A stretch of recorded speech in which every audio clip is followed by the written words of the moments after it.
Hello guys, in this video I am going to show you how to check in to a flight in the Asky application. But first I just want to mention, don't forget to subscribe to my channel, because at 10,000 subscribers I am going to show you my whole YouTube revenue statistics and growth strategy, as well as how to make money online. Let's jump into it. First of all, open the application on your phone and then click on the More button at the bottom of the page on the right, and then click on the Check-in button.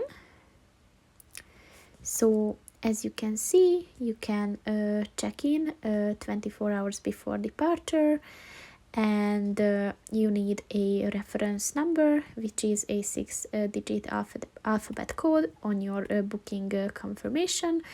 That's one way to check in, and then you can check in with your ticket number, which is a 13-number digit number.